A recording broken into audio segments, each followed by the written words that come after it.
Assalamu alaikum warahmatullahi uwa barkamu da sake saduwa a sabon bidiyo. A bidiyon mu na zan nuna muku wani sabon mining app ne wanda ya fito, wanda ba a daɗe da fito da shi ba, wanda ana sa rai insha Allahu za a samu alkhairi a cikin sa. So inda wannan ne farkon zartan ka wannan shafin, kada ka mance da like wannan bidiyon da share, sannan kai in kuma a YouTube kake kalla mu kai subscribe kai like kai share da sauransu. Zan ajiye muku link din shi a bio dina ko kuma a comment na farko. So in kuma baka ma gan shi ba, zan ajiye maka number na sai ka min DM a WhatsApp, zan baka link din insha Allahu.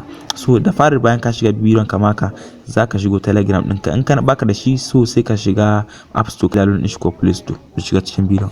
So kamar yadda kake gani, bayan ka taɓa link a bio na link na farko, kai tsaye zai kawo ka Telegram ɗinka sai ka danna start. Bayan ka taɓa start, kai tsaye zai buɗe maka wannan fuska kamar haka nan ne wallet. So zaka jira shi ya gama creating account. Yanzu bari mu jira shi.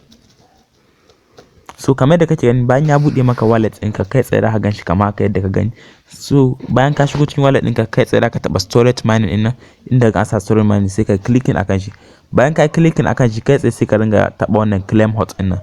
Zaka ringa taɓa shi kamar su 1 zuwa su 2 haka. Bayan ka taɓa shi, abu na biyu kuma da zai taimaka maka ta wannan shi wato shine inviting, ta hanyar inviting na abokanka. So zaka taba invite friends din daga ƙasa.